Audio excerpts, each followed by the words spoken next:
Napunta ako sa loob ng isang nobela. 3 taon akong nagtiis sa hirap. Sa wakas, umabot din ako sa huling kabanata. Hawak na ng bida ang kapangyarihan. Ingrande ang kasal ng bidang babae. Habang ang kontrabida naman ay bagsak at kinuha ang lahat ng ari-arian. Gamit ang 10 pilak na pinaghirapan ko. Binili ko ang kontrabidang siksiyaw mula sa mga human trafficker. Grabe, 3 taon akong nagtiis. Sa wakas, pagkakataon ko na para yumaman. Hindi lang ako ang kinamumuhian niya. Pati ang maingay kong kama, ayaw rin niya. Mabuti na lang at malubha ang sugat niya. Hindi niya ako kayang talunin o takasan. Gawin mo na ang gusto mong gawin. Ngayon ang araw ng kasal ng mga bida. Sila ay nasa kanilang unang gabi bilang mag-asawa. Habang siya ay lugmok at miserable dito. Puno ng kahihiyan. Kapag naiisip ko, naaawa rin ako sa kanya. Ako si Chuyao. Alam kong maraming dalaga rito sa Jijingcheng ang nagkakagusto sa akin. Ang ganda ng pagkakagawa ng telang ito. Kahit na may mga mansa ng dugo. Kapag nalabhan ito, siguradong maibibenta ng mahal. Huwag kang umasa ng ganyan. Hindi mo man lang mapapantayan ang katulong ko sa bahay. Kahit makuha mo pa ang katawan ko, hindi mo makukuha ang puso ko. Wala akong pakialam sa puso mo, wala namang silbi yan. Ang lakas ng loob mo. Sige na. Mas mahalaga ang mawala ng trabaho kaysa sasawi sa pag-ibig. Ay, sorry pala. Nakalimutan kong isa ka na lang palang karaniwang tao. Nakuha na rin ang lahat ng ari-arian mo. Simot na ba ang lahat? Wala ba diyang lihim na vault o tagong silid na hindi nila nahanap? 10 pilak. Hindi lang pala ako ang gusto mo. Pati pera rin. Magtapat ka na ng mabilis. Kung hindi, ibebenta kita sa bahay aliwan. Sa tingin mo ba ay matatakot mo ako sa banta mo? Mahilig ang mga tao noon na magbaon ng kayamanan sa puntod. Sa tanyag na pamilya ni Xiaowu. Isang hukay lang sa puntod ng mga ninuno niya, buhay na ako hanggang sa susunod na buhay. Nasaan nga pala ang puntod ng pamilya mo? Ayon sa batas ngayon, ang sinumang humukay sa puntod ng iba, ay papaluin ng matindi kong swerte, at pupugutan naman ng ulo kong malas. Kahit ba sa sariling puntod ng pamilya, hindi rin pwede. Ang ibig mong sabihin, hahayaan mo akong hukayin ang puntod ng iyong sariling ama. Kapag nagalit na ang kontrabida, talagang kayang-kaya niyang takutin ang sinumang napunta rito. Kung ganoon, ayon sa batas, ang mga bagay na ibinigay mo sa iba, kailangan din bang kumpiskahin? Ang naibigay na sa iba ay sa kanila na. Paano kung ibalik nila sa iyo? E di sa akin na ulit yun. Ibig sabihin, iyong mga mamahaling instrumento at sining na binigay mo sa bidang babae. Sa akin na rin ang mga iyon. Grabe, yayaman na talaga ako. Ano ba talaga ang balak mo? Ngayong araw ikakasal si Suwaning kay Guyansi. Matatanggap mo ba iyon? Isasama kita para guluhin ang kasal. Kapag nakapasok na siya sa mansyon ng mga Gu, mahihirapan ka nang makita siya ulit. Ayoko. 3 beses mo siyang iniligtas. Kung wala ka, matagal na siyang patay. Binigyan mo siya ng mga gamit para sa sining at edukasyon. Para maging isang kagalang-galang na babae. At ano ang nangyari? Nasugatan mo si Guyansi sa isang kaso. Tapos binaliktad ka at pinaratangan ng korupsyon. Hindi ba unfair yun? Ngayon, isasama kita para bumawi. Bakit alam mo ang lahat ng detalyeng iyan? Sino ka ba talaga? Nga. Hay naku. Sino ba ako? 3 taon na ang nakalipas, ang pagtulong ni Guyansi sa biktima ng baha ay naging isang tanyag na kwento. Ako ang isa sa mga biktima na tinulungan niya. Yesi, nandito ka rin pala dahil sa kanya. Dahil sa utal na iyon na naghalo ng buhangin sa rasyon ng pagkain. Hindi na nga ako nabusog noon. Nagka-gastroenteritis pa ako. Walang pera pang pagamot. Muntik na akong mamatay. 2 taon na ang nakalipas ng magkasakit ng malubha si Suwaning. Binigyan mo siya ng 1,000 taon na ginseng. Nagmalinis ka pa at sinabing bale wala lang ang mga material na bagay. Inabot ako ng kalahating taon sa kabundukan, puro kagat ng insekto, bago ko nakuha ang ginseng na iyon. Pagpunta ko sa mansyon ng mga Su, nalaman kong hindi naman pala siya may sakit. Nakunan pala siya. Nabanggit ko lang na ang labis na pampalakas ay nakakasama sa pagdurugo. At ang bida mong lalaki ay nagpadala agad ng tao para patahimikin ako. Ang ibig mong sabihin, sina Suwaning at Guyansi ay matagal na. Tama, noon mismong piging ng kaarawan niya. Habang nakatayo ka sa labas para iregalo ang kudyapi. Sila naman ay nasa loob ng silid at huwag ka nang malungkot. Hintayin nating mabawi ang lahat. Ibebenta natin ang mga regalong iyon at bibigyan kita ng kalahati. Mukhang napahiya rin siya ng husto. Pero mahalaga sa kanya ang dangal. Iba ako. Pera lang ang gusto ko. Ahu. Su Waning, hindi mo na ba talaga mahal si Xiaowu? Binibini, ngayon ang araw ng aking kasal. Sino ka ba sa buhay ni Xiaowu? Ako ang asawa ni Xiaowu. Narito ako ngayon para sa aking asawa. Upang sunduin si Binibining Su para pumasok sa aming pamilya. Ang isang katulad ni Xiaowu, nagawa pa palang magpakasal. O, anong klaseng tao ba siya? Binibini, nakita ko mismo. Binili siya ng isang manyakis na may kakaibang hilig sa lalaki. Baldado na si Xiaowu ngayon. Paano siya makakapag-asawa? Mukhang updated ka sa balita, ah. Gayunpaman, ang sinasabi mong manyakis na may kakaibang hilig. Ay ako mismo, kung talagang nagpakasal na si Xiaowu, dapat lang akong bumati. Kaya lang, wala kang ebidensya sa mga sinasabi mo. Mahalaga ba iyon? Hindi mo na ba talaga mahal si Xiaowu? Kalokohan, kailan ko ba minahal si Xiaowu? Binibini, ang paninirang puri sa asawa ng opisyal ng Dalikor ay maaaring ikulong, hindi ka ba natatakot? Noong makapangyarihan pa si Xiaowu, walang nangahas na humarang sa kanya. Ngayon naman, may nangangahas pangguluhin ang kasal ni Gudaren. Gudaren, muntik ko nang malimutan na ikaw pala ang opisyal ng Dalikor. Kung gayon, pakihusgahan mo nga ang utang na ito sa pag-ibig. Sabi ni Binibining Su, hindi niya kailanman minahal si Xiaowu. Ibig sabihin, wala kayong naging malalim na ugnayan. Malinis ang aking dangal. Hindi ako makikipagpalitan ng lihim na pangako sa sinumang lalaki. Kung gayon, maaari ko bang makita ang mga dote ni Binibining Su? Sabi ng asawa ko, nagpadala siya ng napakaraming mamahaling regalo kay Binibining Su. Dahil lang sa bumagsak ang kabuhayan nila. Binigyan niya ito ng marangal na dote. Itong Kujaping Jia Away na ito. Pakiusog, ito ay regalo ng aking asawa. Ito ay regalo ng aking asawa. At ang peres ng singsing na linglong na ito, na sumisimbolo sa dakilang pag-ibig. Siguradong narinig na ninyo ang tungkol dito. Ang mga espesyal na kagamitang ito, siguradong narinig na ninyo. Siguradong narinig na ninyo ang tungkol dito. At ang mga antigong painting na ito mula sa panahon ng Han. Ang mga perlas na ito, ang mga korales na ito, at ang mga mamahaling hiyas na ito. Lahat ng ito at ang mga sumusunod pa. Magkano kaya ang halaga ng lahat ng ito? Hinala ko noong kinumpis ka ang yaman ng pamilya ni Xiaowu. Wala talagang natira sa kanila. Kaya pala, lahat ng magagandang bagay ay napunta kay Su Waning. Kaya, Binibining Su, maaari bang sumama ka sa akin pauwi? Kung ayaw mo, pwede mo ring isauli isa-isa ang lahat ng mamahaling regalong ito.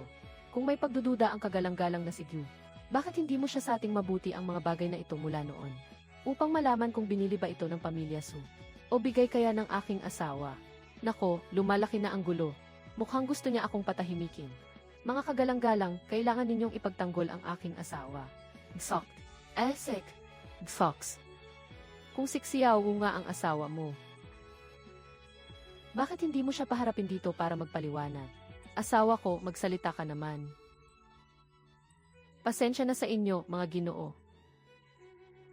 Hindi maganda ang pakiramdam ng abang lingkod, kaya hindi na ako magbibigay galang sa inyong lahat. Ito ba yung tinatawag na workplace intimidation? Kahit naka-wheelchair, boss pa rin ang dating. Xiaowu, ano ba talaga ang nangyayari dito? Bakit ka nagpakasal sa isang bastos at walang modong babae? At saka, di ba't matalik tayong magkaibigan? Hindi ba? Nakakatawa ka, Binibining Su. Sino ba namang magbibigay ng ganito kamamahaling regalo sa isang matalik na kaibigan? At sino naman ang gagamit ng regalo mula sa kaibigan bilang sariling dote? Huwag mong sabihin ganoon na ba talaga kahirap ang pamilya Xiao? Na kailangan pa nilang bawiin ang mga regalo sa isang babae para lang mabuhay. Ah, ganoon nga. Sabihin na ang dapat sabihin. Ang ganitong mga regalo ay talagang dapat isauli.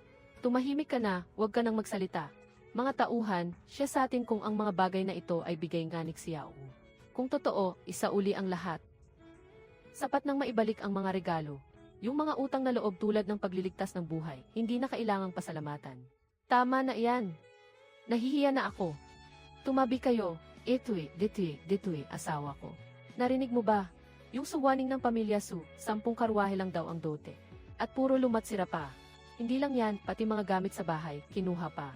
Narinig ko rin na si Xiaowu daw, sinubukan siyang agawin sa kasal.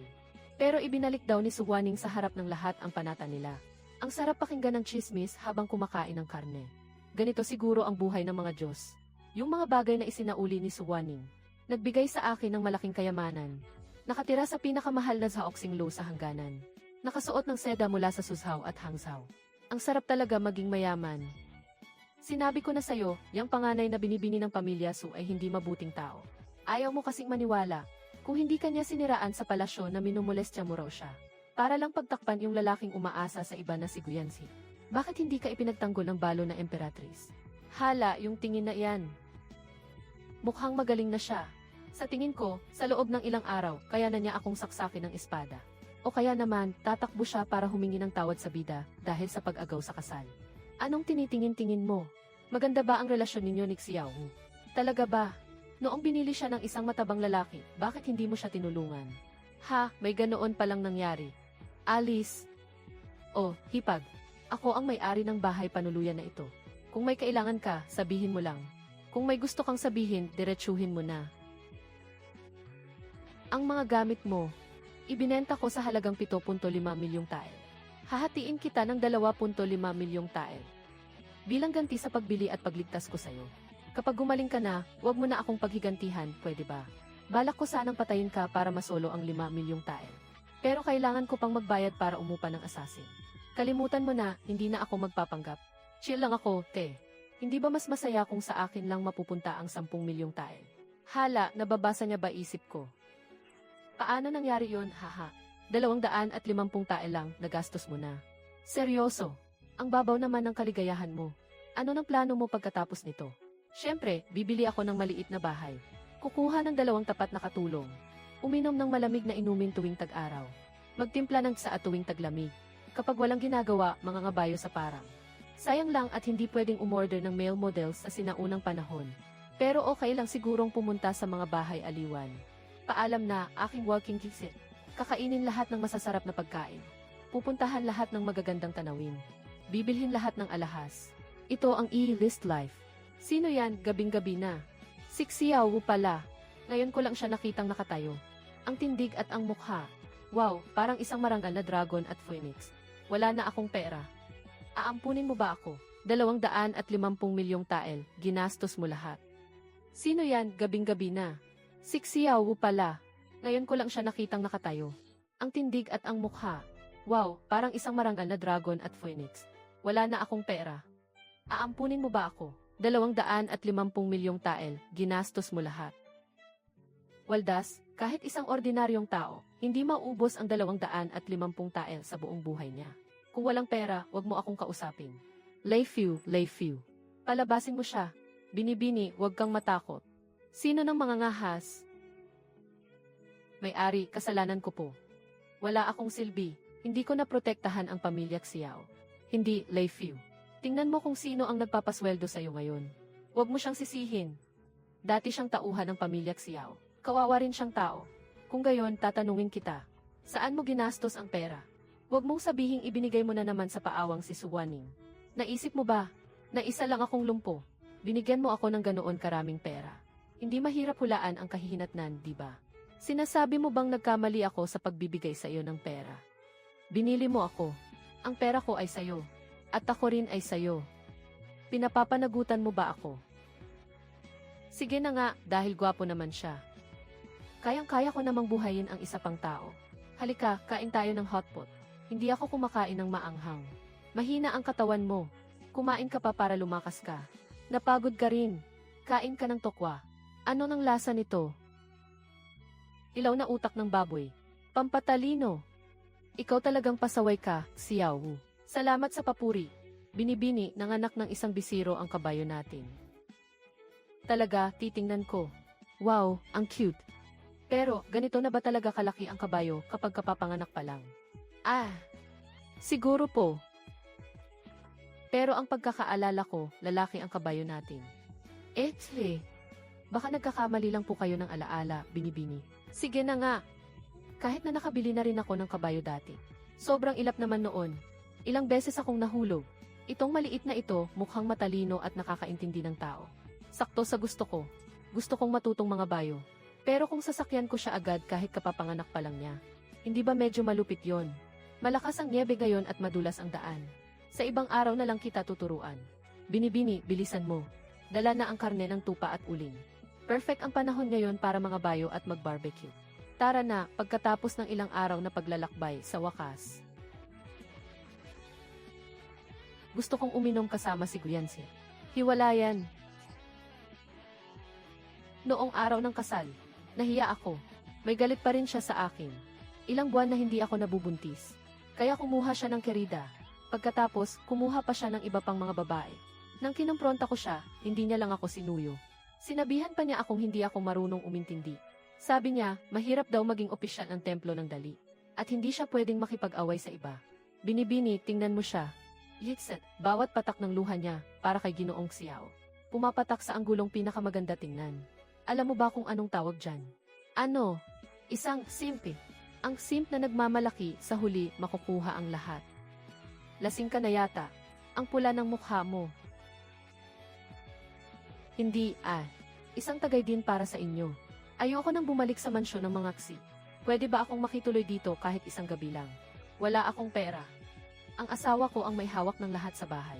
Yung mga regalong binigay sa akin ni Ginoong Xiao noon. Isinauli ko na lahat. Huwag mong sabihing inangkin na lahat ng ginang. Naman. Diyan ka nagkakamali. Kapag may pera ang lalaki, nagluloko. Kaya natural lang na ang babae ang dapat maghawak ng pera sa bahay. Pero ang mag-asawa, hindi dapat natutulog ng magkaaway. Ano mang problema, isang tulog lang, ayos na. Hindi nararapat na nandito ka. Mas mabuting bumalik ka na kay Guyansi. Aba, bakit ang prangka naman magsalita ng binibining ito? Xiao Wu, ganito na lang ba kasama ang buhay ko? Matiitiis mo ba talaga ito? Nakakatawa ka, Ginang Gu. Anong pakialam ko kung anong klaseng buhay meron ka? Lei Fu, ihatid mo na ang bisita. Mga alipin, halikayo. Ikuha niyo ako ng isang binatang mang-aawit. Dapat yung gwapo. Wow, ang gwapo nga. Gusto kong maghanap ng binata. Gusto ko siyang paglaruan ng husto. Asawa ko. Paano mo nalaman na hindi ko kaya? Hindi ba mas magandang subukan mo ako? Ha, hindi ka pala yung binata. Ako. Hindi ko kaya, hindi ko kaya. Gusto kong mag-cellphone. Ang tagal ko nang hindi nakakapaglaro. Bakit ka na naman umiiyak? Dahil walang cellphone, kaya nagsimula akong maghanap ng lalaki. O baka dahil tagsibol na. Buwisit na panahon to. Sige na, kasalanan ng panahon. Kahit na may itsura ka nga. Ayoko namang magpakasal. At ayoko ring magkaanak. Hindi pa develop ang medisina dito. Kapag namatay ako, wala nang restart button. Hindi ba pwedeng magkapatid na lang tayo? CJ, tapos na si Guyansi. Habang nasa pwesto, ayaw niyang may makaaway. Pero sa huli, lahat ay naging kaaway niya. Naglabas ng utos ang gobyerno. Inilipat siya sa isang maliit na bayan na walang kwenta para maging isang hamak na opisyal. At si Su Guaning gustong makipaghiwalay sa pamilya Xi. Pati ang doti niya, umaasa sa ibang lalaki. Ayaw siyang pakawalan, patay kung patay. Sa totoo lang, matagal nang hindi galit ang gobyerno kay Xiao Wu. Noon, nagalit lang sila dahil sinira niya ang kanyang kinabukasan para sa isang babae. Ngayon, ayos na. Ibinalik siya sa dati niyang posisyon. Isa na namang mabuting tao. May sarili ka ng mansyon. Bakit ka pa nakatambay dito sa maliit at madilim kong silid? Libreng pagkain at tirahan. Walang hiya. Bakit ka nagagalit? Naaalala kong sinabi mo noon. Walang problemang hindi kayang ayusin ng isang tulog. Ang sinasabi ko ay sa pagitan ng mag-asawa. Hindi sa magkapatid, Defi. Gusto mo bang subukan? Nakakadiri. Kung hindi ko siya paaalisin, paano ako mag-imbita ng mga binata para kumanta? Ang aking retirement life. Hawakan mo muna ito. Ikaw na ang bahala sa pera. Kung hindi, baka magastos ko na naman lahat. Kung ganoon, nakakahiya namang tawagin ka pa rin kapatid. Ayos lang ba sa iyo ang ganitong buhay? Ito ang buhay na gusto ko. Kung gayon, poprotektahan kita habang buhay. Hindi tayo magkakaanak, sasama ako sa iyo kahit saan. Ano sa tingin mo? Mukhang pwede rin naman.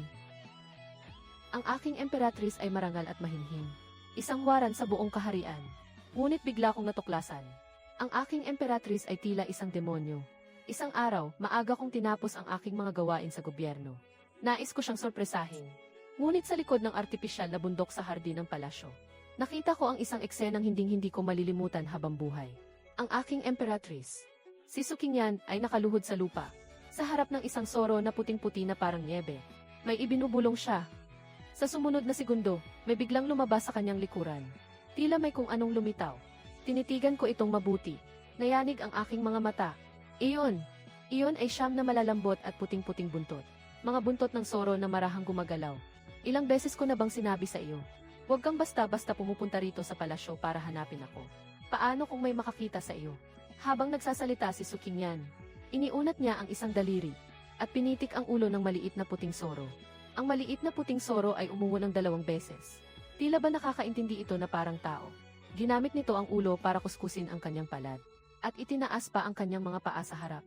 Itinuro ang likuran niya. Ang siyam na buntot na malikot na gumagalaw-galaw. Alam ko. Kapag nagiging emosyonal ako, madali itong lumabas. Sinusubukan ko ng baguhin iyon. Ang maging isang mortal na emperatris ay mas mahirap pa kaysa sa 1,000 taon kong pagsasanay sa King Q. Nakatayo ako sa likod ng artipisyal na bundok. Pakiramdam ko ang aking pananaw sa mundo ay nakaranas ng isang pagyanig na hindi ko pa naranasan. Ang aking emperatris ay isang demonyo. At isa pa siyang 9-tailed fox na ayon sa alamat ay nagdudulot ng kapahamakan sa bansa. Hindi kaya dahil sa sobrang pagod ko sa pagbabasa ng mga ulat kamakailan. At nagkakaroon na ako ng mga guni-guni. Walang malay kung kinurot ang aking hita. Ang sakit. Ang tanawin sa harap ko ay hindi nagbago ni Katiting. Nandoon pa rin si Sukingyan, pinapangaralan ang maliit na puting soro. Ang siyam na malalaking buntot na iyon ay malalambot. Sa ilalim ng papalubog na araw, kumikinang ito na parang ginto. Mukhang napakasarap hawakan. Teka, ano ba itong iniisip ko? Ako ang emperador. Ang tunay na dragon, ang anak ng langit. May isang demonyo sa aking harem. Dapat ay agad akong mag-utos. Tawagin ang punong ministro at maglatag ng bitag mula sa langit at lupa. Pero, paano na? Tinitigan ko ang mukha ni Sukingyan na nananatiling mahinahon at marangal. Kahit na pinapagalitan niya ang isang soro, ang kanyang mga mata ay mayroon pa ring kabaitan na pamilyar sa akin. Nagagalit siya sa bawat paghihirap ng mga manggagawa. Personal niyang binibisita sa Imperial Medical Bureau ang mga dama ng palasyo na may sakit. Kapag ako ay nagbabasa ng mga ulat hanggang hating gabi, tahimik siyang magdadala ng isang mangkok ng mainit na lotus seed soup. Ang ganitong klaseng reyna, paano siya magiging isang demonyong fox na sisira sa bansa at sa mga tao? Naguguluhan ang puso ko. Sige na, bumalik ka na. Maya-maya lang ay darating na ang mahal na hari. Sa wakas, tinapos na ni Sukingyan ang kanyang family meeting. May halong pag-aatubili niyang hinaplos ang ulo ng maliit na puting fox. Ang siyam na buntot na iyon, sa sandaling pagtalikod niya, bigla na lang naglaho sa hangin. Nagbalik na naman siya sa pagiging marangal at kagalang-galang. Ang reyna na ina ng buong kalupaan. Sukingyan! Ang puso ko'y kumakabog na parang tambol. Bago pa ako matuklasan ni Sukingyan, tahimik akong umalis sa hardin ng palasyo. Halos para akong tumatakas para sa aking buhay. Pagbalik sa Hall of Mental Cultivation, uminom ako ng 3 malalaking baso ng malamig na tsaa. Saka ko lang napilitang pakalmahin ang pagkagulat sa aking puso. Mahal na hari, mayroon po bang problema sa korte na gumugulo sa inyo? Napansin na punong eunuch na si Zhaogao na hindi maganda ang aking itsura. At maingat na nagtanong. Iwinagayway ko ang aking kamay. Habang minamasahe ang aking sentido, ang isip ko'y puno ng siyam na malalambot na buntot na iyon. Hindi pwede. Kailangan kong personal na kumpirmahin ito. Paano kung namamalikmata lang ako? Nang gabing iyon, ginamit kong dahilan ang pagsasalo sa hapunan kasama ang reyna. At pumasok ako sa Kuning Palace. Nang makita ako ni Sukingyan, isang kislap ng tuwa ang dumaan sa kanyang mga mata. Ngunit agad ding bumalik sa dati niyang pagiging marangal. Lumuhod siya upang magbigay galang. Ang inyong lingkod ay nagbibigay galang sa mahal na hari. Mahal na reyna, hindi na kailangan ng formalidad. Itinayo ko siya. At kunwari walang malay na sinuri ang kanyang likuran. Walang-wala, maliban sa lailayan ng kanyang marangyang kasuotan. Wala akong ibang nakita. Sa hindi malamang dahilan, nakaramdam ako ng kaunting pagkadismaya. Inihain na ang hapunan. Pawang mga katangi-tanging putahe. Dati, si Sukingyan ay napakagalang kumain. Hindi nagsasalita habang kumakain, hindi nagsasalita sa higaan. May tuturing na isang huwara ng pamilyang Maharlika. Ngunit ngayon, nagpa siya akong maging medyo pilyo. Personal akong kumuha ng isang piraso ng inihaw na manok at inilagay ito sa kanyang mangkok. Itong inihaw na manok ay gawa ng bagong kusinero mula sa kanluraning rehiyon sa kusina ng palasyo. Ang balat ay mabango at malutong, at ang laman ay sariwa, malambot at makatas. Ito ang bago kong paborito. Mahal na reyna, pagod ka sa pag-aasikaso ng mga gawain sa gabit araw. Naghirap ka, kumain ka pa ng marami. Mahinahon kong sabi. Si Sukingyan ay tila nabigla sa pabor, at dali-daling nagpasalamat. Tinitigan niya ang inihaw na manok sa kanyang mangkok. Tila may pinag-iisipang mabuti. Sa huli, kinain pa rin niya ito ng dahan-dahan at may paggalang. Mahigpit ko siyang tinitigan. Ayon sa aking kaalaman mula sa mga kwentong bayan na madalas kong basahin. Mahilig kumain ng manok ang mga fox, di ba? At tulad ng inaasahan, matapos kainin ang piraso ng inihaw na manok, ang mga mata ni Sukingyan ay kapansin-pansing nagningning. Ngunit pinanatili pa rin niya ang kanyang pagpipigil. Hindi na niya muling ginalaw ang plato ng inihaw na manok. Napangiti ako sa aking sarili. At dinagdagan ko pa siya ng isang malaking hita ng manok. Kung gusto mo, mahal na Reyna, kumain ka pa. Huwag kang mahiya. Bahagyang namula ang mga pisngi ni Sukingyan. Tila medyo nahihiya. Ngunit hindi pa rin niya napigilan ang tukso. At kinain niya itong muli. Sa pagkakataong ito, malinaw kong nakita. Sa likod ng kanyang tainga, may dalawang napakaliit na puting balahibo. Lek, mabilis na lumitaw sandali, at muling nagtago. Biglang kumabog ang puso ko. Kumpirmado, wala sa pagkain ang isip ko. Ang laman lang ng isip ko ay ang aking Reyna na isang espiritong soro. Ano ang dapat kong gawin? At saka, ano kaya ang pakiramdam kapag hinawakan ang kanyang buntot? Pagkatapos ng hapunan, gaya ng dati, naghanda ng tsaa si Sukingyan para sa akin. Napakagaling ng kanyang paraan ng paghahanda ng tsaa. Parang tubig na dumadaloy sa mga ulap. Isang kasiyahan sa mata. Habang pinagmamasdan ko ang kanyang balingkinitang likod, isang mas mapangahas na ideya ang pumasok sa isip ko. Ideya. Mahal. Narito po ako. Ngayong araw, may nakita akong isang sinaunang aklat sa silid-aklatan ng palasyo. Nakasulat doon ang tungkol sa sinaunang mitikal na hayop, ang siyam na buntot na soro. Ang dugo nito ay kayang gamutin ang lahat ng lason. Ang balahibo nito ay hindi tinatabla ng espada o sibat, at nakapagdudulot pa ito ng magandang kapalaran sa mga tao. Hindi ko alam kung ito ba ay totoo o hindi. Habang nagsasalita ako, mariin kong pinagmasdan ang kanyang reaksyon. Isang kalansing ang narinig. Ang tasang hawak niya ay nahulog sa sahig. Nagkapira-piraso ito. Biglang lumingon si Sukingyan. Namutla ang kanyang mukha. Ang kanyang mga mata ay puno ng takot at pagkasindak na hindi ko pa nakikita dati. Mahal na hari. Bakit? Bakit ninyo biglang naitanong iyan? Nanginginig ang kanyang boses. Ang dati niyang kahinahunan ay ganap na naglaho. Nang makita ko siyang parang kunehong takot na takot, bigla akong nakaramdam ng kaunting awa. Kalimutan na hindi ko na siya aasarin. Kung ipagpapatuloy ko pa ang pag-asar sa kanya, baka bigla na lang lumabas ang tunay na anyo ng aking Reyna sa harap ko. Lumapit ako, at hinawakan ang kanyang malamig na kamay. Mahinahon kong sinabi, wala lang, bigla ko lang naitanong. Tingnan mo, takot na takot ka. Napasok ka ba? Habang nagsasalita, hinila ko ang kanyang kamay. At maingat na sinuri. Napakaganda ng kanyang mga kamay. Mahahaba at balingkinitan ang mga daliri. Maputi ang balat. Ngunit sa sandaling ito, kasinlamig ito ng yelo. Binalot ng aking mainit na palad. Tila doon lang natauhan si Sukingyan. Nagmamadali niyang binawi ang kanyang kamay at yumuko. Ako po ay nagkamali. Hinihiling ko po ang inyong kapatawaran, mahal na hari. Ayos lang, iwinagayway ko ang aking kamay. Mahal, naisip ko lang, kung mayroon niyang ganoong mitikal na hayop sa mundo, at makuha ang proteksyon nito, ito ay tunay na isang malaking biyaya para sa kaharian. Sinadya kong bigyang diin ang mga salitang proteksyon at malaking biyaya. Nakatungo si Sukingyan. Hindi ko makita ang kanyang ekspresyon. Huwag ninyo pong seryosohin. Pagkaraan ng mahabang sandali, saka lamang siya nagsalita sa boses na halos pabulong. Ang mga alamat sa sinaunang aklat, karamihan ay mga pagmamalabis lamang. Talaga ba, umiti ako nang hindi sumasang-ayon o tumututol. Nang gabing iyon, nanatili ako sa kuning palace. Hating gabi na. Nagkunwari akong mahimbing na natutulog. Dahan-dahan kong idinilat ang aking mga mata. Si Sukingyan sa tabi ko ay palingalinga. Halatang hindi rin siya makatulog. Pagkaraan ng ilang sandali, tila inakala niyang tulog na ako. Maingat niyang itinaas ang kumot. At umupo. Ang liwanag ng buwan ay pumasok sa bintana. At tumama sa kanyang katawan. Nakita ko siyang marahang bumuntong hininga. Pagkatapos, ang siyam na malalambot at malalaking buntot. Muling lumitaw mula sa kanyang likuran na may puff. Parang isang malaking namumukadkad na dandelyon. Sakop nito ang kalahati ng kama. Tila nakaramdam siya ng kaunting init. Ang isa sa mga buntot niya ay parang pamaypay. At pinapaypayan ang sarili. Sumusumpa ako. Ginamit ko ang lahat ng pagpipigil sa sarili na meron ako. Para lang hindi matawa ng malakas doon mismo. So, may ganito palang gamit ang buntot. Nakaupo siya sa kama, yakap ang kanyang mga tuhod at nakatulala. Ang siyam niyang buntot ay walang kamalay-malay na marahang humahampas sa kama. Isa sa mga ito ay aksidenteng tumama sa aking mukha. Malambot at mabalahibo. May kasama itong bahagyang halimuyak. Halos matunaw na ang puso ko. Sino ba namang makakatanggi sa ganito? Tila nagulat si Sukingyan sa sarili niyang buntot. Dali-dali niya itong itinago pabalik. Hinampas pa niya ito ng bahagya. Para siyang nagdidisiplina ng isang pasaway na bata. Muli siyang sumulyap sa akin ng palihim. Nang makita niyang mahimbing ang tulog ko, nakahinga siya ng maluwag. Humiga siyang muli, pero yung siyam na buntot, tila nakalimutan na niyang itago. Basta na lang nakakalat sa ilalim ng kumot. Isa sa mga ito ay natural na nakapatong sa aking baywang. Mainit-init, isang malaking mabalahibong buntot. Nanigas ang katawan ko, hindi ako nangahas gumalaw. Napakasarap ng tulog ko ng gabing iyon.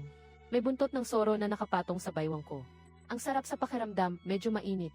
Mula ng araw na iyon, ang pag-obserba ko sa mahal na Reyna ay pumasok sa isang bagong yugto. Natuklasan ko na ang mga lihim ni Sukinyan ay mas madalas mabunyag kaysa sa inaasahan ko. Halimbawa, sa hardin ng palasyo, yung pusang alaga ng yumaong emperador na walang kinatatakutan. Yung general na pusa na kahit ako ay kinakalmot, ay naging maamo sa harap ni Sukinyan. Yung general na pusa na kahit ako ay kinakalmot, ay naging maamo sa harap ni Sukinyan. Yung general na pusa na kahit ako ay kinakalmot, ay naging maamo sa harap ni Sukinyan. Nang araw na iyon, namamasyal kami sa hardin. Si general ay papalapit, naglalakad na parang hari ng daan. Ang mga tagapagsilbi ay nagsitabihan. Akmang babalaan ko na si Sukinyan na mag-ingat. Ngunit nakita ko siyang sinulyapan lang si general. Biglang nagsitayuan ang lahat ng balahibo ni general. Isang segundo lang ang nakalipas, ang kanyang mayabang na lakad ay biglang naging parang gumagapang na espiya. At sa huli, tuluyan na siyang dumapa sa lupa. Nakadapa sa sahig at naglalambing ng humingyaw kay Sukinyan. Si Zhao Gao sa likod ko, halos lumuwa na ang mga mata sa gulat. Pero ako, kalmado lang.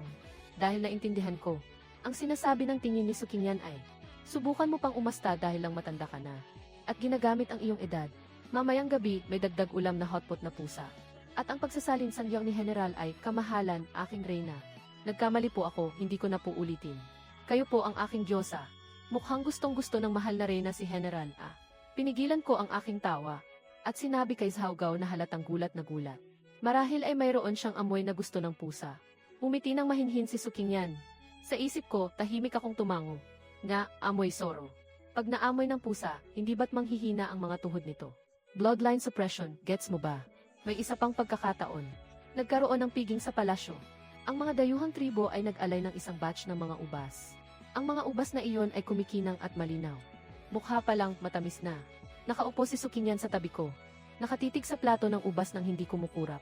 Ang kanyang lalamunan ay bahagyang gumalaw na halos hindi mapansin. Naintindihan ko na. Mahilig din pala sa ubas ang mga soro.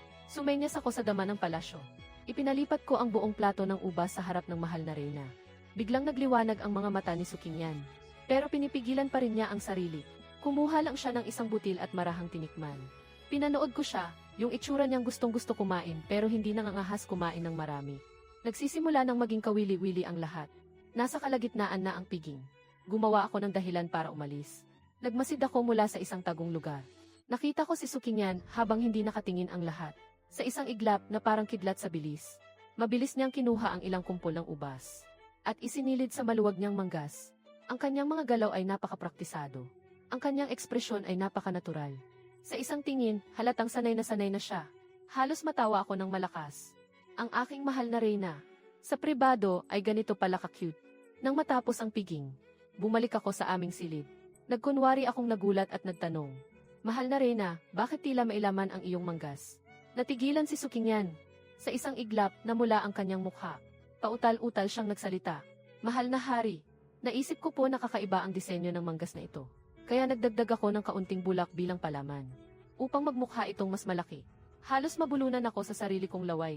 Ang palusot na ito ay masyadong katawa-tawa. Pinigilan ko ang aking tawa at lumapit. Dahan-dahan kong hinawakan ang kanyang manggas. At mula sa loob, nalaglag ang isang kumpol ng maningning na lilang ubas. Aba, bulak pala na hugis ubas. Seryoso kong kinuha ang isang butil at isinubo ito. Ang lasa ay medyo matamis. Ang mukha ni Sukinyan ay sobrang pula na parang tutulo na ang dugo. Gusto na niyang maghanap ng butas na mapagtataguan. Tumingin siya sa akin. At namumula na ang kanyang mga mata. Mukha siyang malapit ng umiyak. Biglang lumambot ang puso ko. Sige na, hindi na kita asarin. Napabuntong hininga ako. Niyakap ko siya. Kung gusto mong kumain, kumain ka lang. Ikaw ang Reyna. Lahat ng bagay sa buong mundo ay sa iyo. Bakit kailangan mo pang magnakaw ng patago? Mahal na hari. Sumandal siya sa aking dibdib. Bahagyang nanginginig ang kanyang katawan. Dahan-dahan kong tinapik ang kanyang likod.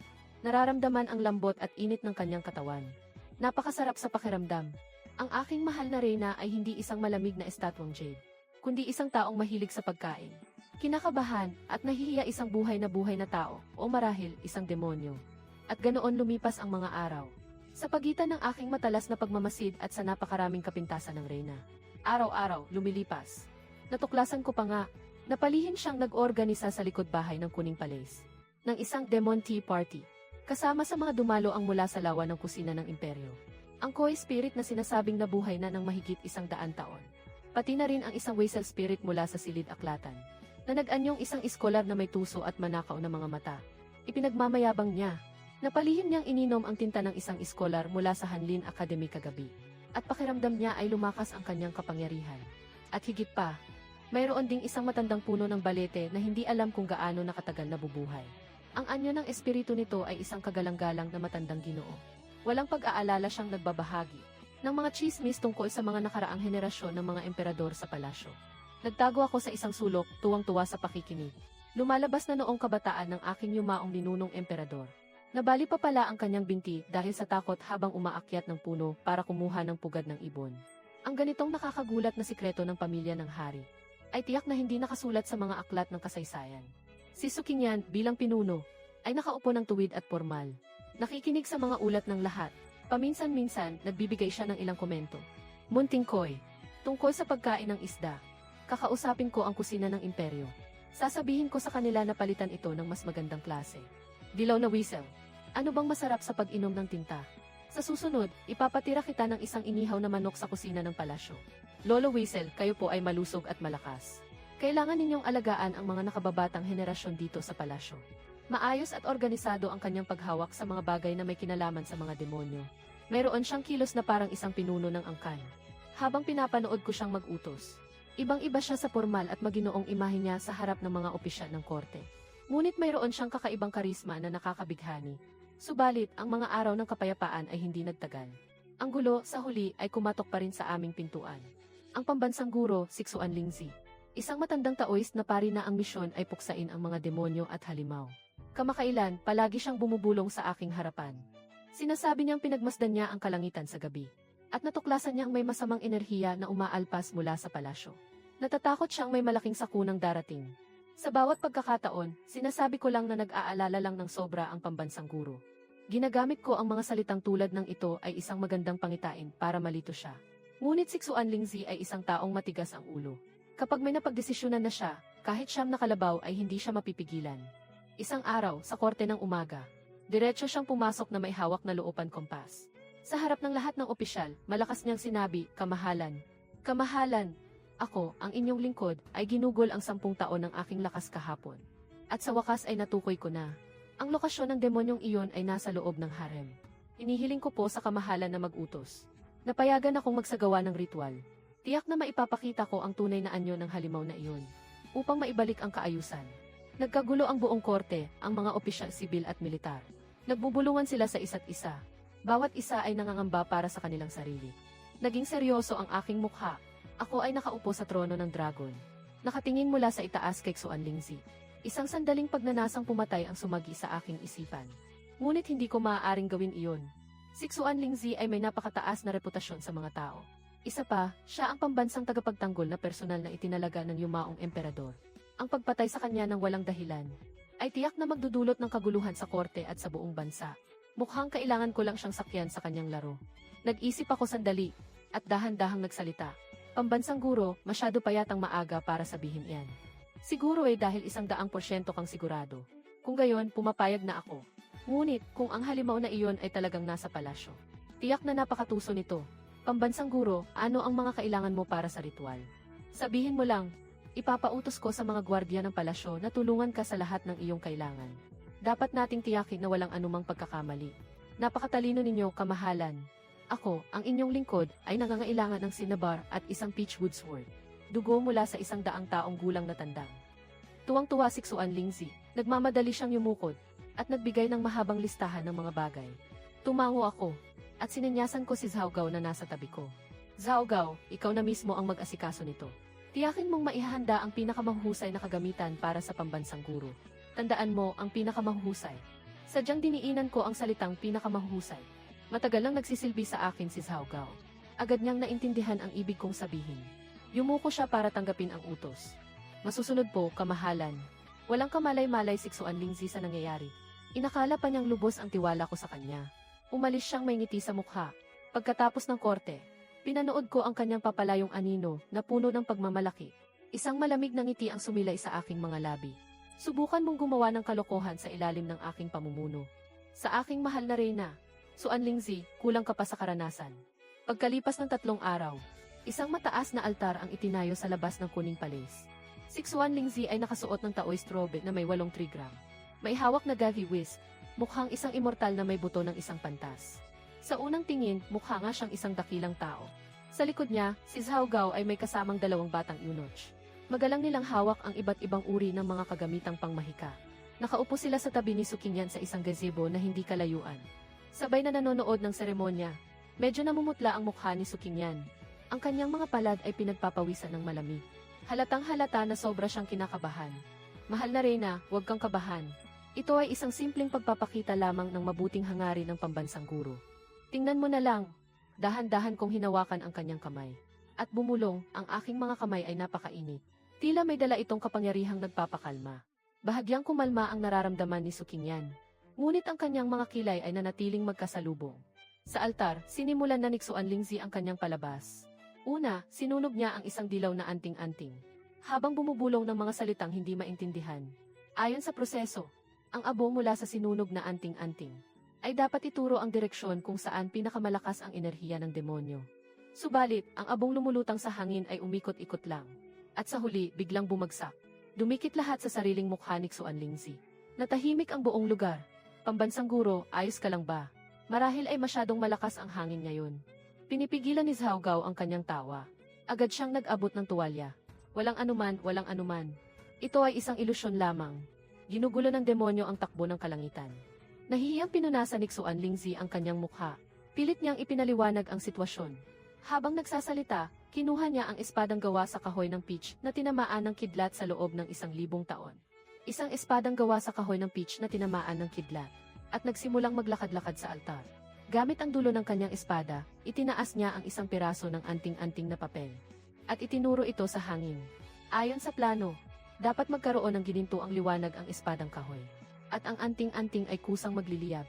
Subalit, matapos sumayaw ni Sixuan Lingzi ng matagal, ang espada ay nanatiling espada. Kalimutan mo na ang ginintuang liwanag. Kahit isang kislap ng apoy ay wala. Sinubukan niya ulit ng ilang beses. Pagod na pagod at basang-basa na ng pawis. Ngunit ang anting-anting ay ayaw talagang magliyab. Ang mga opisyal sa ibaba ay nagsimulang magbulungan.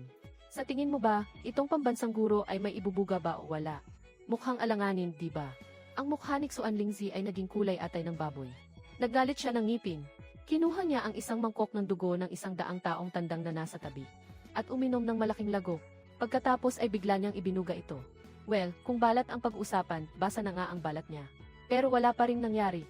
Sa halip, tila nabulunan si Sixuan Lingzi sa kung ano, at nagsimulang umubo ng malakas. Habang umuubo, sumisigaw siya, ang anghang. Dakilang pambansang guro, iyan po ang dugo ng 100 taong tandang na personal ninyong sinuri. Espesyal naming hinanap ang pinakamatandang-tandang sa palasyo. Medyo matapang lang po ang lasa. Pagpasensyahan niyo na po. Sa gazebo, halos mabasag ko na ang tasa ng tsaa sa aking kamay. Itong si Zhao Gao, isa talagang henyo. Inutusan ko siyang ihanda ang pinakamagagaling na gamit. At hindi niya ako binigo. Ang sinabryo na iyon ay gawa sa pulang harina, na hinaluan ng kaunting chili powder. Ang espadang kahoy na iyon ay ordinaryong sangalang ng peach mula sa hardin ng palasyo. Pinahira ng langis ng tung, at tungkol naman sa dugo ng 100 taong tandang. Ito ay tubig na may pulang pangkulay na hinaluan ng maraming chili oil. Walang tigil ang pagtulo ng luha ni Sixuan Lingzi dahil sa anghang. Wala na ni katiting na bakas ng kanyang pagiging immortal at pantas. Tinitingnan niya ang kanyang set ng mga primera, klaseng kagamitang pangmahika na personal niyang inihanda. Lahat ay pumalya. Tulala na ang buong pagkatao niya. Nakatayo sa altar. Bumubulong sa sarili hindi ito maaari. Hindi talaga maaari. Paanong naging walang bisa ang mga spells ng isang abang lingkod ng tao? Sa isang iglap, ang seremonyang ito ng paghuli sa demonyo ay tila magiging isang malaking katatawanan na lamang. Oras na para ako ay kumilos. Tumikhim muna ako ng bahagya. Dahan-dahan akong tumayo. At malakas na sinabi, Sixuan Lingzi. Salamat sa iyong pagpapagal. Ang lahat ng paningin ay natuon sa akin. Naglakad ako patungo sa harap ng altar. Tiningnan ko si Sixuan Lingzi na mukhang hiyang-hiya at gulo-gulo. Umiti ako ng may pag-unawa at malasakit sa lahat. Hindi kailangang mag-alala, mahal na tao. Kani-kanina lang ay nakakita ako ng kakaibang ingay at liwanag sa langit. Ang mga ulap na may kulay ginto ay nagpapahiwatig ng swerte. Hindi dahil may demonyo sa loob ng palasyo, kundi dahil may biyayang bumababa mula sa kalangitan. Ang langit ay nagagalak sa kapayapaan at kaunlaran ng ating kaharian. Kaya nagpakita ito ng ganitong senyales. Huwag na nating gambalain pa ang kapayapaang ito. Mahinahon kong sinabi iyon. Sabay turo sa kalangitan. Ang langit ay napakalinaw at asul. Kahit isang pirasong ulap ay wala. Ang lahat, pati na si Xuan Lingzi, ay natulala. Tumingala siya sa langit, pagkatapos ay tumingin sa akin. Halatang litong-lito ang kanyang mukha. Napakalalim ng iyong kapangyarihan, mahal na tao. Siguradong ang naramdaman mo ay ang bugso ng swerteng ito. Sadyang napakalakas lamang ng biyayang ito. Kaya hindi agad kinaya ng iyong mga gamit na pangritual. Ito ang dahilan ng mga kakaibang nangyari kani-kanina lang. Hindi ito iyong pagkakamali. Sa halip, ito ay patunay ng iyong napakataas na antas sa sining ng tao. Sinabi ko ito ng may buong katapatan at damdamin. Bawat salita ay tila may bigat at kapangyarihan. Tuluyang nabilog ni Xuan Lingzi ang ulo sa mga sinabi ko. Matagal siyang nag-isip habang nakatulala. Tila ba may punto nga ang sinabi ko? Tama, hindi dahil bigo ang aking kapangyarihan, kundi dahil sadyang napakalakas ng swerteng dumating. Bigla siyang natauhan at naliwanagan. Tumingin siya sa akin ng may pasasalamat at paghanga. Agad siyang yumukod upang magbigay galang. Napakatalino ng mahal na hari. Napagtanto na niya ang lahat. Ito pala ay isang biyayang galing sa langit. Muntik na raw siyang makagawa ng kasalanan sa mga bathala. Patawad, patawad po. Kaya naman pala ang langit ay puno ng amoy ng swerte para sa karamihan. Dahil sa aking mga salita, ang gulo ay huminahon na. Ang mga sabi-sabi at ingay ay naglaho. Dahil sa aking pilit na paliwanag, nagawa kong baguhin ang lahat. Naging isang pagdiriwang ng swerte at papuri ang lahat. Nasisiyahan kong pinagmasdan ang kaganapan. Lumingon ako kay Sukingyan. Tinititigan niya ako ng may napakakomplikadong emosyon. Sa kanyang mga mata ay may pagkagulat, may pagkalito at mga tanong na hindi masagot. At mayroon ding bahagyang init ng pagmamahal na mahirap ipaliwanag. Umiti ako ng bahagya sa kanya. Naiintindihan na ang lahat kahit walang imik. Matapos humupa ang lahat ng gulo. Ginamit kong dahilan ang tagumpay ng mahal na tao sa pagtawag ng swerte. At binigyan siya ng maraming ginto, pilak at mga alahas. Pagkatapos ay pinapunta ko siya sa isang tahimik na lugar para magmuni-muni. Upang patatagin ang kanyang kapangyarihan. Hindi siya pwedeng lumabas sa loob ng 1 taon o higit pa.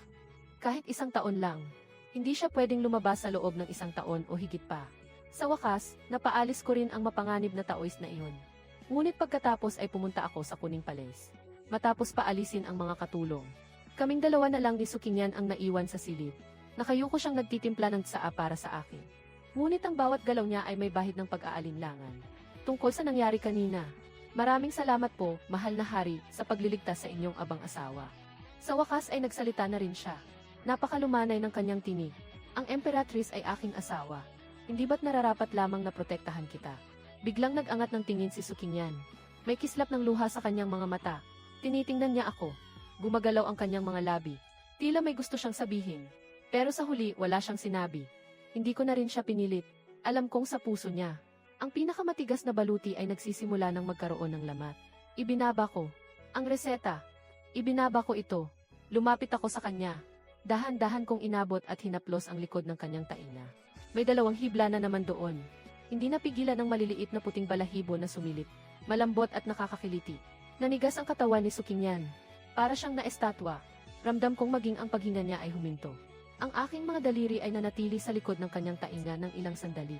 Pagkatapos, sa gitna ng kanyang gulat na tingin, dahan-dahan itong dumausdos pababa. Huminto ito sa kanyang likuran. Pwede ko bang hawakan? Tanong ko sa tonong nag-aalangan. Ang katawan ni Sukingyan ay biglang tumigas na parang bato. Nanlaki ang kanyang mga mata.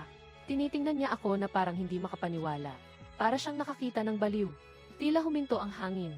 Sa sobrang tahimik ng silid, rinig namin ang tibok ng puso ng isa't isa. Ang puso ko ay kumakabog ng mabilis, kinakabahan. At puno ng pag-asa. Ang kanyang mukha, sa bilis na kitang-kita ng mata, ay namula-mula sa pisngi hanggang sa batok. Sa huli, maging ang dulo ng kanyang mga tainga ay naging kulay rosas. Mahal na hari. Ano po ang inyong sinasabi? Utal-utal niyang sabi. Ang kanyang boses ay mahina. Parang sinulid na halos mapatid. Habang tinitingnan ko siyang nahihiya at naguguluhan. Na hindi alam ang gagawin. Ang pagiging mapaglaro sa puso ko ay muling lumitaw. Hindi ko inalis ang aking kamay. Sa halip, marahan ko pang tinapik ang kanyang likuran. Ang tono ko ay lalong naging malambing. Ang sabi ko, pwede ko bang hawakan ang iyong buntot? Boom! Malamang sumabog na ang utak ni Sukingyan. Para siyang tinamaan ng kidlat. Napaatras siya ng 2 hakbang. Tinitingnan niya ako ng may takot. Ang kanyang mga mata ay sumisigaw ng papapaano mo nalaman. Tiningnan ko siya na parang sinasabing, chill ka lang. May bahagyang ngiti sa aking mga labi. Munting soro, kung hindi kita bibigyan ng pasabog. Talagang balak mong magpanggap sa harap ko habang buhay. Tinuro niya ako. Paulit-ulit siyang nagsabi ng ikaw. Pero walang buong salitang lumabas. Sa sumunod na segundo, isang nakakagulat na eksena ang nangyari. Marahil dahil sa sobrang tindi ng kanyang emosyon. Isang malakas na puof ang narinig mula sa kanyang likuran. Ang siyam na buntot na matagal ko nang inaasam-asam ay biglang lumabas ng walang kontrol. Malalambot at kulay nyebe. Ang laki nito ay agad na pumuno sa lahat ng espasyo sa likod niya. Ilan sa mga ito, dahil sa hindi matatag na emosyon ng may-ari, ay biglang tumayo dahil sa kaba. Parang isang pusang nagulat. Nagsitayuan ang mga balahibo sa buntot. Ang mga mata ko ay agad na nanlaki. Kaninang umaga sa hardin, isang sulyap lang iyon. Kalaunan sa kama, naramdaman ko lang ito sa ilalim ng kumot. Ngayon, ang siyam na maalamat na buntot na ito ay nakalantad sa aking harapan ng walang anumang takip. Mas maganda pa kaysa sa aking inaasahan. At mas nakakamangha. Malinaw na hindi rin ito inaasahan ni Sukingyan. Napayo ko siya at tumingin. Napasinghap siya sa gulat. Nagmamadali niyang sinubukang itago muli ang mga buntot. Pero habang mas nagmamadali, mas lalong nagkakagulo. Ang siyam na buntot ay tila hindi na sumusunod sa kanyang utos. Nagwawala at lumilipad sa ere. Ipasok mo, bilis, itago mo na iyan. Halos maiyak na siya sa sobrang pagmamadali.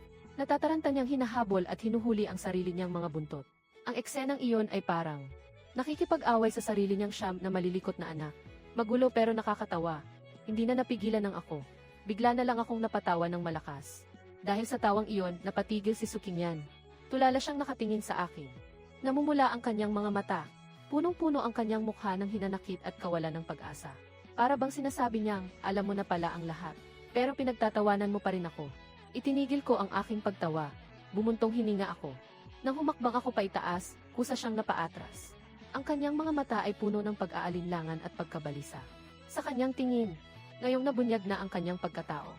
Marahil ang naghihintay sa kanya ay ang espada ng Kisife at ang malamig na kulungan. Tumigil ako sa harap niya. Hindi na ako humakbang pa ng mas malapit. Inabot ko ang aking kamay. Hindi para hulihin siya, kundi para dahan-dahan. At buong ingat na hawakan ang dulo ng buntot na pinakamalapit sa akin. Mas makinis pa ang pakiramdam nito kaysa sa pinakamahal na sutla. Mas malambot pa kaysa sa pinakamainit na balahibo ng soro sa taglami. Sa sandaling iyon, ang puso ko ay napuno ng isang hindi maipaliwanag na kasiyahan. Sa wakas, nahawakan ko rin. Nanginig ang buong katawan ni Sukingyan. Para siyang nakuryente. Ramdam niya, mula sa dulo ng kanyang buntot, ang isang mainit na haplos. Iyon ang init na nagmumula sa mahal na hari. Hindi siya umiwas. Nanatili lang siyang nakatayo ng tulala. Hinayaan lang niya ang aking kamay. Nadahan-dahang humaplos mula sa dulo ng buntot pataas. Nararamdaman ko ang kanyang paninigas na unti-unting lumuluwag. Napakaganda ang tapat kong paghanga. Mas maganda pa kaysa sa inaasahan ko. Hindi ito pambobola. Ito ang totoong nasa loob ng aking puso. Lalong namula ang mga mata ni Sukingyan. Walang babalang pumatak ang malalaking butil ng luha. Umiyak siya hindi dahil sa takot, kundi dahil sa pinaghalong hinanakit at kaba. At ang kaunting bahagi na hindi niya namalayan ay ang galak na siya ay tinanggap mo. Hindi ka ba natatakot sa akin? Isa akong halimaw. Napangiti ako. Ako ang anak ng langit. Nasa akin ang lahat sa ilalim ng langit. Ang lahat na nilalang sa mundo ay aking mga nasasakupan. Ikaw ang aking reyna. Tao ka man o halimaw. Ang katotohanan iyon ay hindi magbabago kailanman. Ang aking kamay ay dahan-dahang nilaro ang isa sa kanyang mga buntot. Ninanamnam ang malambot na tekstura nito. At isa pa, napaka-cute ng aking reyna. Kulang pa ang oras ko para mahalin ka. Bakit naman ako matatakot? Tumigil muna ako ng sandali. Lumapit ako sa kanyang tainga. At sa boses na tayong dalawa lang ang makakarinig, sinabi ko. Lumambot ang katawan ni Sukingyan. Sumandal siya sa aking yakap. Isinubsob niya ang kanyang mukha sa aking dibdib. Ang matagal na niyang kinikimkim na iyak ay sa wakas ay pinakawalan na. Umiyak siyang parang isang bata. Para bang gusto niyang lahat ng pagpapanggap sa nakalipas na 3 taon. At lahat ng takot na nararamdaman niya ay ibuhos na ng sabay-sabay. Niyakap ko siya. Hinayaan ko lang siyang umiyak, habang ang aking mga kamay ay hindi mapakali. At isa-isang hinaplos ang natitirang 8 buntot. Pare-parehong napakasarap sa pakiramdam. Nang matapos na siyang umiyak, ang kanyang emosyon ay unti-unti na ring kumalma. Itinaas niya ang kanyang namumulang mga mata at tumingin sa akin. Pabulong siyang nagtanong sa mahal na hari. Kailan mo pa nalaman? Noong kinakausap mo ang maliit na puting soro na iyon. Pinag-isipan ko ito, at nagpa siya akong sabihin ang totoo. Teka, paano yung inihaw na manok? Sinadya ko iyon. Yung mga ubas. Nakita kong itinago mo sa iyong manggas. Paano naman ang pambansang guro? Inutusan ko ang mga tao na palitan lahat ng kanyang mga gamit pang mahika. Napanganga si Sukingyan. Hindi siya makapagsalita ng matagal. Ang kanyang ekspresyon ay nagbago mula sa pagkabigla patungo sa biglaang pagkaunawa. At sa huli, sa isang itsura ng kawalan ng pag-asa. Marahil ay naramdaman niya na sa loob ng 3 taon. Para lang siyang isang payaso na tumatalon-talon sa isang palabas. At ang kaisa-isang manunood ay ang emperador sa kanyang harapan na nanonood ng palabas na may ngiti sa labi. Galit siyang tumitig sa akin na namumula ang mga pisngi. Pati ang mga buntot sa likod niya ay buong lakas na iwinasiwas. Sakto namang tumama ito sa aking mukha. Isang malakas na plak, bagamat hindi masakit. Napakalakas ng tunog. Natigilan ako. Natigilan din si Sukinyan. Tiningnan niya ang kanyang buntot na salarin. Saka tumingin ulit sa akin. Dali-dali niyang itinago pabalik ang lahat ng kanyang buntot. Hindi ko po sinasadya, mahal na hari. Nagmamadali siyang magpaliwanag. Hinaplos ko ang aking mukha. Hindi lang ako hindi nagalit. Sa halip ay lalo pa akong napangiti ng masaya. Hayaan mo na, hinawakan ko ang kanyang kamay. At muli siyang niyakap. Sa wakas, ang aking reyna ay naglakas loob ng magtampo sa akin. Ganito dapat ang mag-asawa. Matapos tuluyang malaman ang kanyang pagkatao. Ang relasyon namin ni Sukinyan ay pumasok sa isang bagong yugto ng paglalambingan. Hindi na niya kailangang piliting itago ang kanyang tunay na pagkatao. Bagamat sa harap ng iba ay siya pa rin ang marangal na reyna. Ngunit sa aking harapan, lalo siyang nagiging malaya at totoo sa sarili. Halimbawa, walang pakundangan niyang yayakapin ang isang plato ng inihaw na manok at kakain hanggang sa mapuno ng mantika ang kanyang bibig. Pagkatapos ay titingin siya sa akin na parang tuta at hihilingin punasan ko ang kanyang bibig. Halimbawa, habang sinusuri ko ang mga ulat, ilalabas niya ang lahat ng siyam niyang buntot at ikakalat sa aking trono para maging pinakamarangya at pinakamainit na unan para sa akin. At sa ganoong paraan, bigla na lang gumaling ang pananakit ng aking likod. Isa pang halimbawa, hinihila niya ako para sumali sa kanyang mga pagtitipon ng mga demonyo. Noong unang beses akong dumalo bilang asawa, labis na natakot ang grupo ng maliliit na demonyo. Ang espiritu ng Koi ay sumigaw at bumalik sa orihinal nitong anyo. Nagtago sa ilalim ng banga at nabubuga ng mga bula. Ang espiritu ng Weisel ay sumigaw at sumuot sa siwang sa sahig. At sumilip lang ang maliit niyang ulo. Tanging ang matandang espiritu ng puno ng balete ang nanatiling kalmado. Ano na kinatatakutan nyo? Asawa ko yan, kakampi natin. Nakahawak sa bewang si Sukinyan, na may asta ng isang ate na nag-uutos. Bagamat ang tawag na asawa ay medyo kakaiba. Ngunit ang eksenang ito ng pagiging kakampi, ay hindi ko alam kung matatawa ba ako o maiyak. Sa ilalim ng gabay ni Sukinyan, mabilis kong nakapalagayan ng loob ang grupong ito ng mga hindi taong residente sa palasyo. At naging magkakasundo kami. Nalaman ko na may kalokohan sa pagbili ng mga sangkap sa kusina ng palasyo. Kinabukasan matapos magsumbong ang espiritu ng Koi, pinagsabihan ko agad ang pinuno ng Imperial Household Department. Nalaman ko na ilang mga bihirang aklat mula sa nakaraang dinastya sa silid aklatan ay napalitan ng peke. Nang iulat ito ng espiritu ng Weisel, agad akong nag-utos sa Hanlin Academy na gumawa ng kopya. Mula pa sa matandang espiritu ng puno ng balete, narinig ko ang mas maraming chismis tungkol sa aking mga ninuno, na nagdagdag ng maraming kasiyahan sa aking buhay bilang emperador. Napagtanto ko na ang pagiging isang emperador na nakikipag-usap sa mga demonyo ay hindi rin pala masama, lalo na sa aspeto ng pangangalap ng impormasyon. Kumpara sa mga naunang emperador, ako ay may natatanging kalamangan na kaloob ng langit. Sa korte, ako pa rin ang marangal na pinuno. Ngunit pagbalik sa palasyo, ako ay isang masayang emperador na napapaligiran ng malalambot na buntot. Isang mapalad na pinuno. Nakadiskubre pa ako ng mga bagong gamit para sa mga buntot niya. Halimbawa, kapag sobrang init sa tag-araw, pinapagamit ko kay Sukinyan ang kanyang mga buntot para paypayan ako. Kapag sobrang lamig naman sa taglamig, ibinabalot ko siya kasama ang kanyang siyam na buntot. Sa ilalim ng iisang kumot, may tuturing na pinakamainit na pampainit sa buong mundo.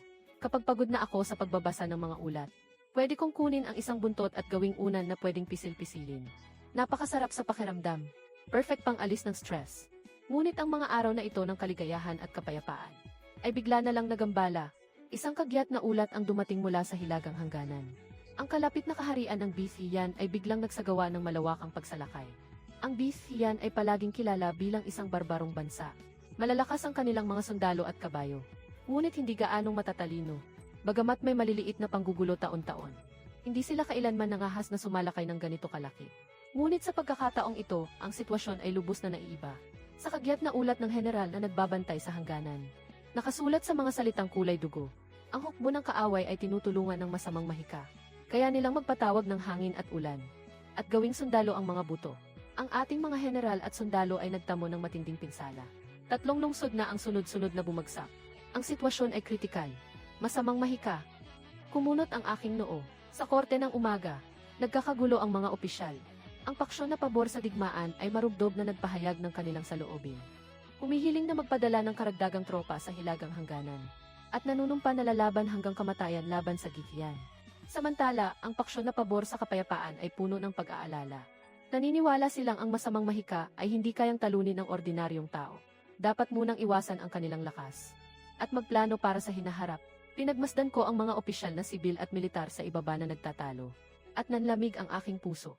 Magpatawag ng hangin at ulan. Gawing sundalo ang mga buto. Hindi na ito isang hukbo ng mga mortal na kayang labanan ng ordinaryong puwersa. Ang pagpapadala ng mga sundalo ng walang pag-inya ay magdudulot lamang ng walang kabuluhang pagkamatay. Kamahalan, handa po akong personal na pamunuan ang 100,000 sundalo patungo sa Hilaga upang labanan ang kaaway. Kahit na mamatay ako sa labanan, hindi ko hahayaang makatapak ang mga barbaro ng Bifian sa ating lupain kahit isang hakbang. Ang katapatan at katapangan ni General Zhang ay kapuri-puri. Ngunit ang masamang mahika na iyon ay hindi maipaliwanag at mahiwaga. Ano ang magagawa ng dami ng sundalo? Sa aking hamak na opinyon, mas mabuting magpadala ng sugo upang makipag-ayos para sa kapayapaan. At alamin ang tunay na lakas at kahinaan ng kalaban. Punong Ministro Yong, nais mo bang sumuko ang ating kaharian ng walang laban? Ginagawa ko ito para sa kapakanan ng buhay ng ating mga general at sundalo. Muling nagkagulo sa korte. Tama na, gulong-gulo na ang isip ko. Hinampas ko ang trono. Agad na tumahimik ang bulwagan. Hinihilot ko ang aking sentido. Isang mukha ang biglang sumagi sa aking isipan. 61 Lingzi. Bagamat ang huli niyang paghuli ng demonyo ay nauwi sa isang komedya, siya pa rin ang tagapagtanggol na mahiko ng estado. Laban sa ganitong uri ng masamang demonyo. Baka may alam siyang paraan. Agad akong nag-utos. Patawagain ang tagapagtanggol na mahiko na 61 Lingzi mula sa kanyang pag-iisa upang pag-usapan ang mga usapin ng estado. Ipakita sa kanya ang ulat mula sa hilagang hangganan. Matapos basahin ni 61 Lingzi, hinimas niya ang kanyang balbas at kumunot ng husto ang kanyang noo. Tumawag sa hangin at ulan. Magsaboy ng buto para maging sundalo. Ito ay mga pamamaraan lamang ng mga maling landas. Bagamat mayroon silang anyo, wala naman silang diwa, hindi sila dapat katakutan. Ako ay nag-aral ng daan-daang taon. Dalubhasa sa paglupig sa mga ganitong uri ng masasamang demonyo at maling aral. Ang mga hamak na salamangkero ng Bifian. Hintayin lamang na ako mismo ang pumunta roon. Tiyak na gagawin ko silang abo. Ang mga salitang iyon ay binitawan niya ng may buong pagtitiwala. Nagbigay ito ng bahagyang pag-asa sa mga opisyal ng korte. Bagamat ako'y may pag-aalinlangan pa rin dahil sa kanyang huling ipinakita. Ngunit sa ngayon, wala nang mas mahusay na pagpipilian. Itinalaga ko ang pambansang guro bilang dakilang mariskal na tagapuksa ng demonyo. Ipinagkaloob ko ang espada ng imperyo upang pamunuan ang lahat ng hukbo. Para sa mga pangangailangan ng digmaan sa Gifian. Ang buong kabangyaman ng bansa ay magbibigay ng lubos na suporta. Agad akong nagpasya. Labis na natuwa si 61 Lingzi. Tinanggap niya ang utos at nagpasalamat. Nang araw ding iyon, inihanda na niya ang kanyang mga gamit, kasama ang kanyang mga alagad at tagasunod. Marangya silang nagmartsa patungo sa hanay ng digmaan sa Gifian. Habang pinagmamasdan ko ang kanyang papalayong anino, mayroon pa ring bahagyang kaba sa aking puso. Pagbalik ko sa palasyo, matagal lang naghihintay si Sukingyan. Tila nabalitaan na rin niya ang tungkol sa sitwasyon sa hanay ng digmaan. Puno ng pag-aalala ang kanyang mukha. Mahal na hari, ang salamangkero ng Bifian ay hindi basta-basta. Mahina niyang sabi, alam ko, ngunit 61 Lingzi na lamang ang natatanging pag-asa ng aking kaharian. Tumango ako. Kinagat ni Sukingyan ang kanyang labi.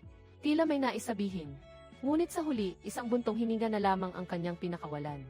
Lumapit siya sa aking likuran. Inilabas niya ang kanyang siyam na buntot. At marahan akong binalot ng mga ito. Ang malambot na pakiramdam, kasama ang kanyang natatanging halimuyak, ay bahagyang nagpakalma sa aking nababagabag na kalooban. Ano man ang mangyari, ako ay laging mananatili sa tabi ng mahal na hari. Sumandal siya sa aking likod. Matatag ang kanyang tinig. Hinawakan ko ang kanyang kamay. Gumaan ang aking pakiramdam. Tama, kahit na gumuho pa ang langit. Hindi ako nag-iisa. Subalit, ang masama kong kutob ay mabilis na nagkatotoo.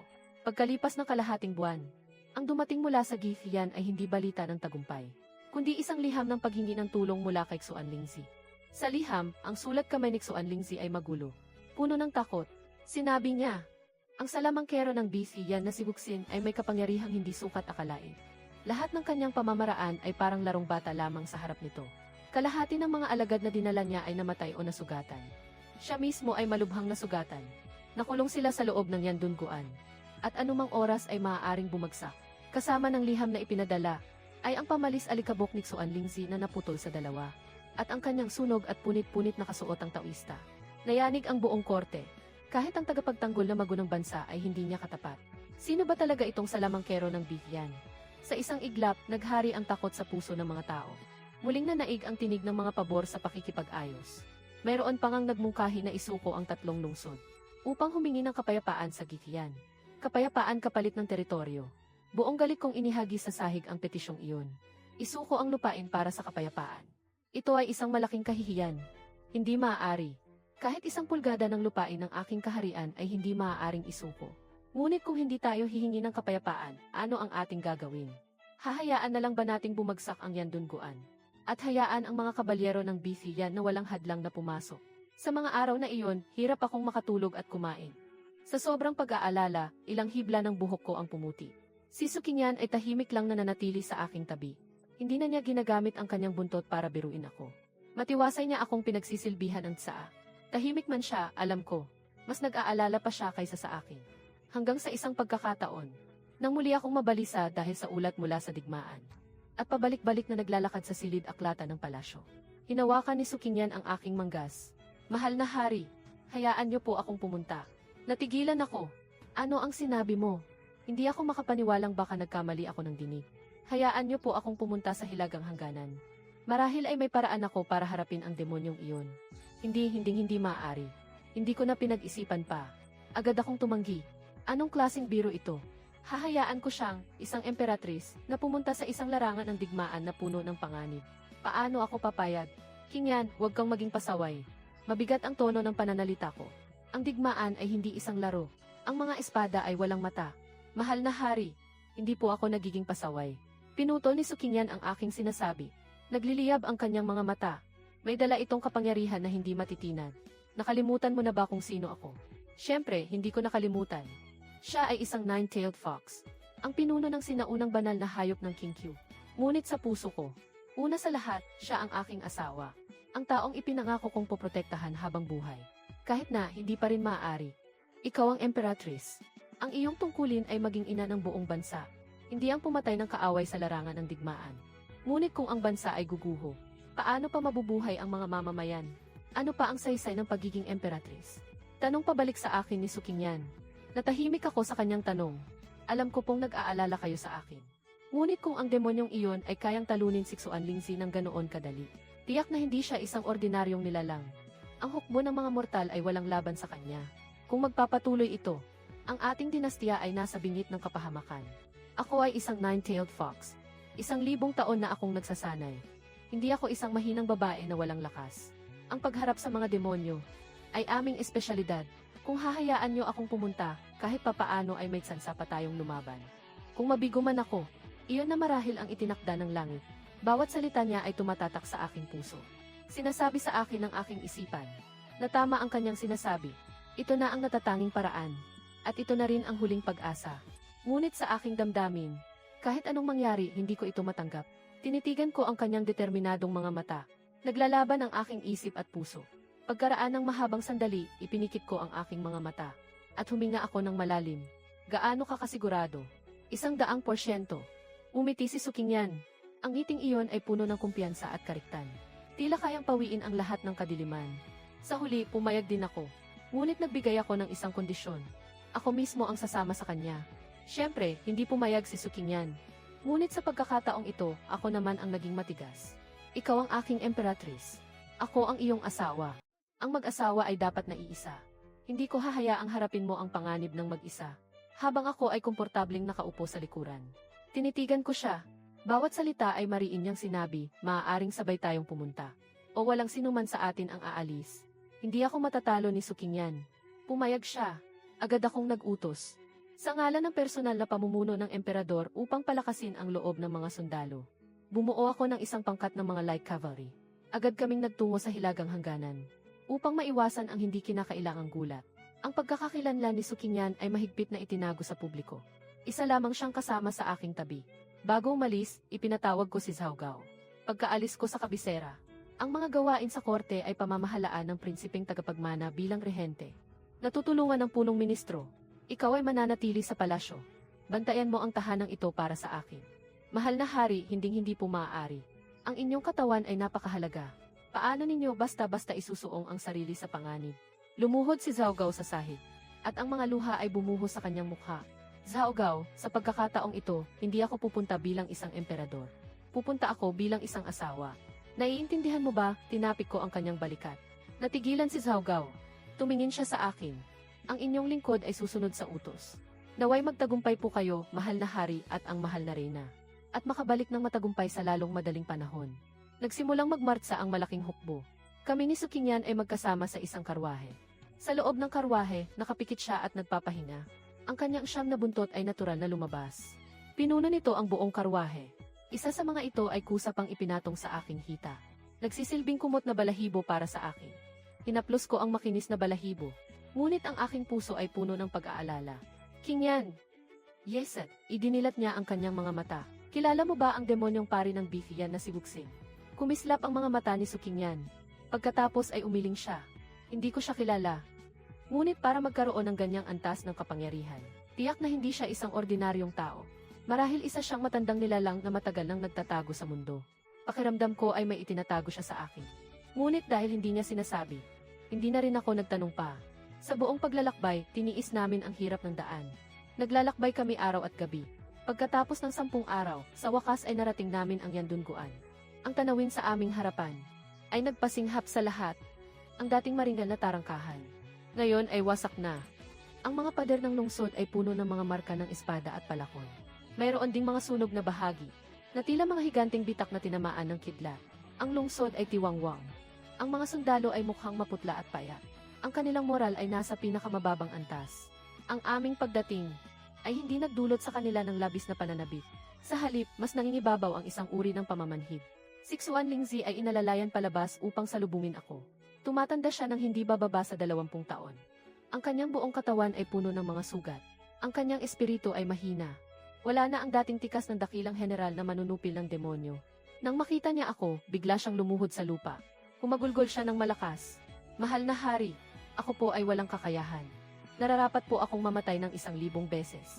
Sino ba talaga ang demonyong pari na iyon? Itinayo ko siya at taimtim na nagtanong. Hindi siya tao. Isa siyang ganap na halimaw. Ang kanyang mahika ay napakasama. Sa sandaling iyon, isang napakalakas na halakhak ang umalingaw mula sa labas ng lungsod. Mukhang may malaking tao na dumating. Bakit, Xuan Lingzi? Hindi mo matalo ang matanda. Kaya tumawag ka ng mas matanda pa para magpakamatay. Isang malamig at nakakakilabot na boses ang tila tumagos sa mga pader ng lungsod. Malinaw na naririnig. Sa tainga ng bawat isa, biglang nagbago ang ekspresyon ng lahat. Siya na yon, ang demonyong mangkukulam ng Bifian. Si Wuxing, kasama si Suqingyan, ay umakyat sa tor ng lungsod. Sa labas ng lungsod, sa harap ng napakaraming hukbo ng Bifian. Isang lalaking nakasuot ng itim na mahabang damit ang nakalutang sa ere. Mayroon siyang gwapong mukha, ngunit may bahid ng kasamaan.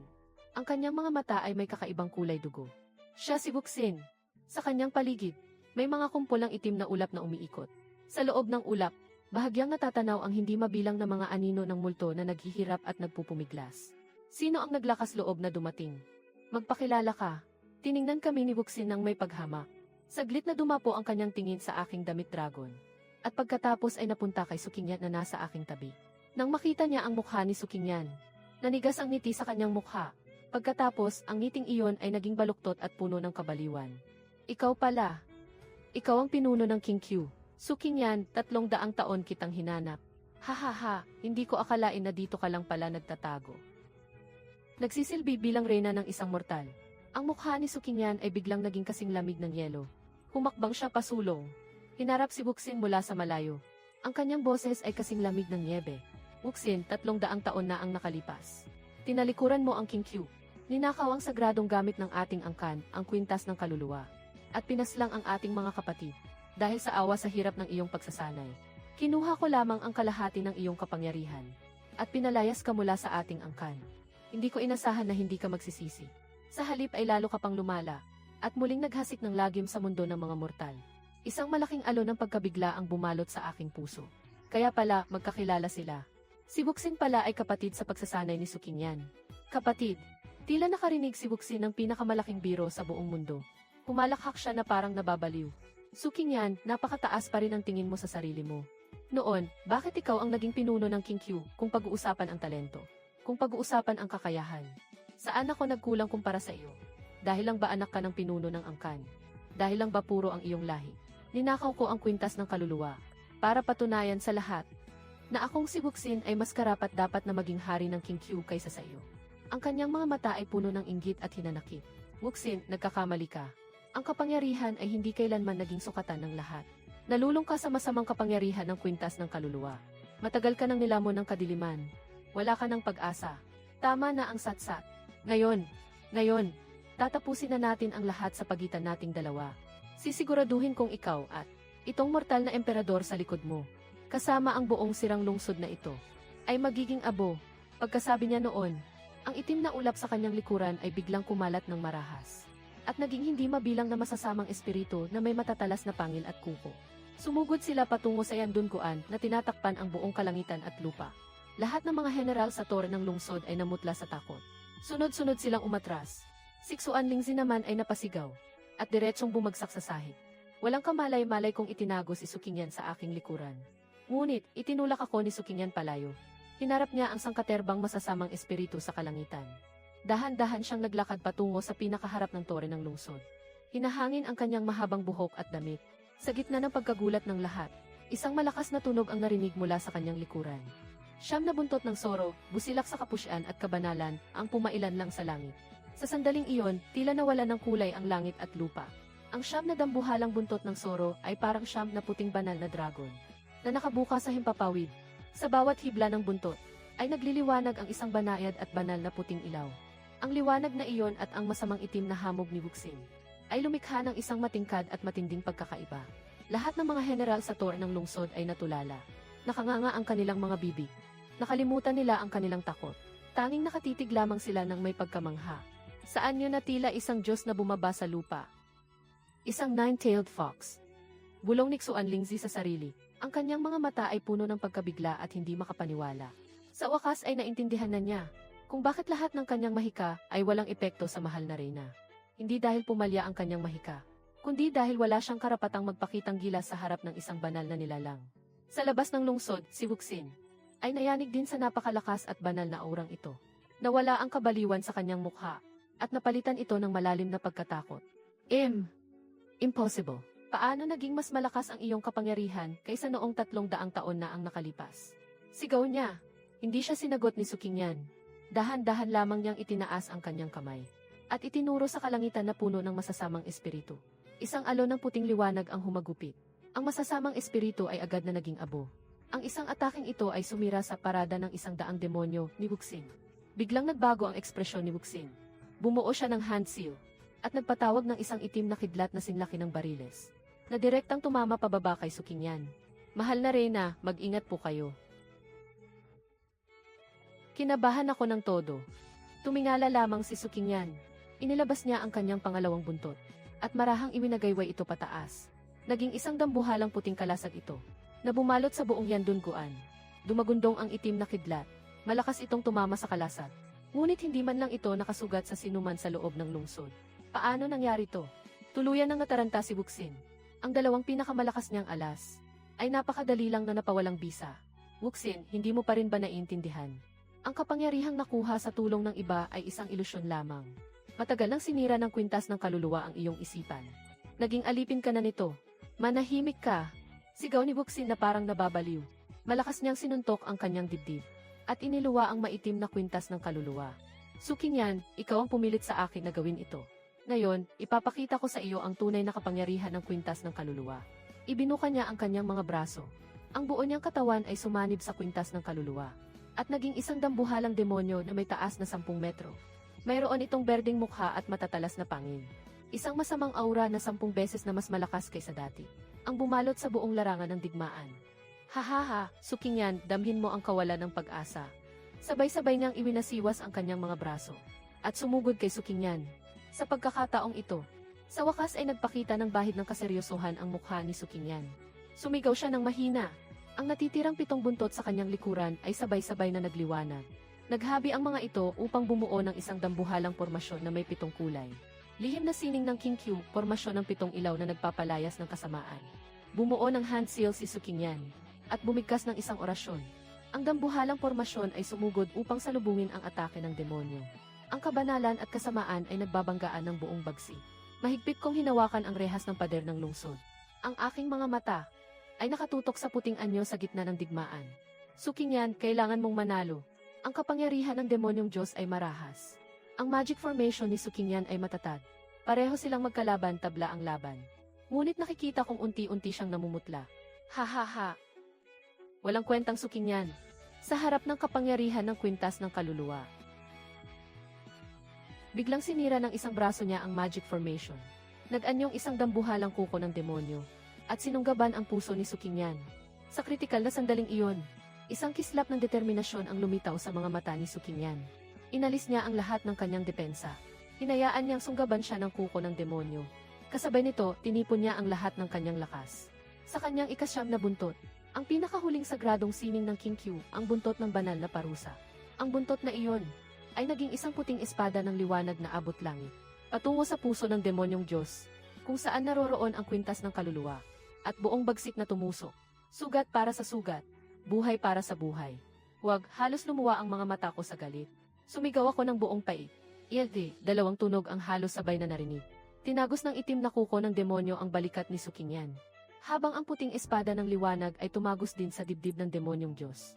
Diretso sa kwintas ng kaluluwa. Isang nakakakilabot na sigaw ang pinakawala ng demonyong Diyos. Ang kanyang dambuhalang katawan ay nagsimulang magkalamat. At naging abo. Panalo, isang nakakabinging sigawan ang umalingaw mula sa tore ng lungsod. Panalo tayo, panalo tayo. Ang galing ng mahal na reyna. Ngunit sa aking mga mata, walang kagalakan ng tagumpay. Tanging walang katapusang takot. Dahil kasabay ng paglaho ng demonyong Diyos. Ang katawan ni Sukinyan ay parang saranggolang naputulan ng pisi. Bumagsak mula sa himpapawid. Mahal, hindi na ako nag-isip pa. Tumalon ako. Mula sa tore ng lungsod na may taas na 10 metro. At maayos kong nasalo ang kanyang bumabagsak na katawan. Napakagaan niya. Ang kanyang katawan ay napakalamig. Mahal na hari, hindi po kita ipinahiya, hindi ba? Huwag kang magsalita. Iuwi kita. Tiyak na walang mangyayaring masama sa iyo. Dala-dala ko siya, tumakbo ako na parang baliw papasok ng lungsod. Wala nang pag-asa, mahal na hari. Ang masamang enerhiya ng kwintas ng kaluluwa ay pumasok na sa aking puso. Hindi kita pinapayagang magsalita. Ako ang anak ng langit. Inuutusan kitang huwag sumuko. Ang mapakasalan ang mahal na hari. At maging iyong asawa. Ang pinakamalaking kaligayahan ni Kinyan sa buhay na ito. Hindi pa niya natatapos ang kanyang sinasabi. Nang ang kanyang kamay ay bumagsak ng walang lakas. Hindi ang mga alalay ay sumigaw sa takot. Hindi, yakap-yakap ang kanyang malamig na katawan, napaluhod ako sa lupa. Isang panaghoy ng kawalan ng pag-asa, na parang sa isang mabangis na hayop, ang aking pinakawalan. Dinala ko si Sukinyan pabalik sa mansyon ng general. Ang mga manggagamot ng palasyo ay nakaluhod sa sahig. Mga walang silbi. Lahat kayo ay mga walang silbi. Kung hindi ninyo maililigtas ang mahal na reyna, lahat kayo ay isasama ko sa kanyang libingan. Mahal na hari, nakikiramay po ako. Umalis ka, kung hindi dahil sa kawalan mo ng kakayahan. Paanong magkakaroon ng ganito kalubhang sugat ang mahal na reyna? Kahit mamatay ako ng 1,000 beses, hindi ito sapat na kabayaran. Hindi umiwas 6'1" Lingzi. Hinayaan niyang tumama ang tasa sa kanyang ulo. Lumuhod siya upang humingi ng kapatawaran. Pinaalis ko ang lahat. Mag-isa kong binantayan ang kanyang higaan sa katahimikan.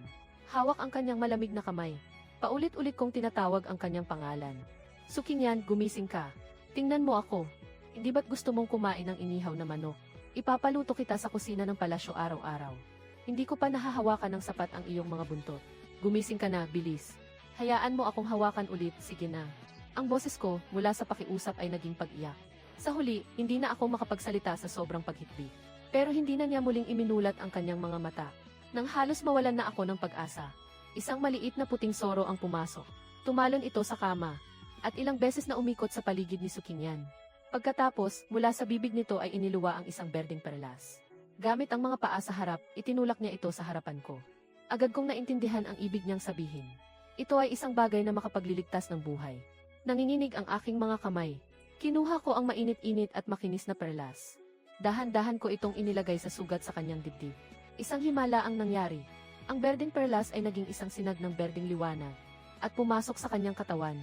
Ang kanyang maputlang mukha ay unti-unting nagkaroon ng kulay. Ang kanyang katawan ay nagsimula ring uminit. Ang hininga ng kanyang buhay ay unti-unting bumabalik. Epektibo nga, totoong epektibo. Napaiyak ako sa sobrang tuwa. Agad kong niyakap ang maliit na puting soro. Salamat sa iyo, salamat sa iyo. Tila nandidiri, pinunasan ng maliit na puting soro ang mukha nito. At mabilis na naglaho. Alam ko, Ang angkan ng mga Zoro mula sa King Q ang tumutulong sa amin sa dilim. Muli kong hinawakan ang kamay ni Sukinyan. Sa pagkakataong ito, hindi na malamig ang kanyang kamay. Kalahating buwan ang lumipas. Nagbalik na ang hukbo ng matagumpay. Nag-utos akong ilihim ang balita tungkol sa labanan ng siyam na buntot na Zoro. Sa publiko, ipinahayag kong si Xuan Lingzi at ako ay nagtulungan. At pinaslang namin ang masamang demonyo. At ang mahal na Reyna naman dahil sa sobrang pag-aalala sa pagdarasal. Ang naging sanhi ng kanyang pagkahimatay. Lumipas ang mga araw. Hindi pa rin nagigising si Sukinyan. Pagkatapos kong asikasuhin ang mga gawain sa korte, lahat na natitirang oras ko ay ginugugol ko sa tabi niya. Ikinukwento ko sa kanya ang mga nakakatuwang pangyayari sa korte. Binabasahan siya ng mga kwentong bayan. Lumipas muli ang isang buwan. Isang hapon na sikat ang araw. Habang nakaupo ako sa tabi ng kama at binabalatan siya ng mansanas, bigla kong naramdaman ang bahagyang paggalaw ng kamay na hawak ko. Mahal na hari, narito ako. Pumayat po kayo. Maligayang pagbabalik. Aking mahal na Reyna. Hindi ko na napigilan ang sarili ko. Niyakap ko siya ng mahigpit. Matagal bago kami bumitaw sa isa't isa. Nakasandal si Sukinyan sa ulunan ng kama. Ang kanyang siyam na buntot ay dahan-dahang lumabas. At pinalibutan kami. Mahal na hari, noong ako po ay walang malay. Parang may narinig akong nagsasabing ibibigay sa akin ang trono ng dragon. Parang may narinig akong nagsasabing ibibigay sa akin ang trono ng dragon para gawing upuan. Mali ang iyong narinig. Narinig ko rin pong may nagsabi na hindi pa niya nahahawakan ng sapat ang mga buntot ko. Masyadong malakas ang hangin, hindi ko narinig ng malinaw. Kung gayon, hayaan ko po kayong hawakan ito hanggang sa magsawa kayo, ayos po ba? Umiti si Sukinyan na parang isang Zoro na nakapagnakaw ng pagkain. Hinawakan niya ang aking kamay at inilagay sa isa sa kanyang mga buntot. Lumapit siya sa aking tainga. Ang kanyang hininga ay mabango na parang bulaklak. Ang sikat ng araw ay tumatama sa aming mga katawan. Mainit at payapa. Alam kong ang aking mahal na Reyna ay tila isang demonyo. Ngunit higit pa roon, siya ang aking poprotektahan habang buhay. Ang aking kaisa-isang yaman.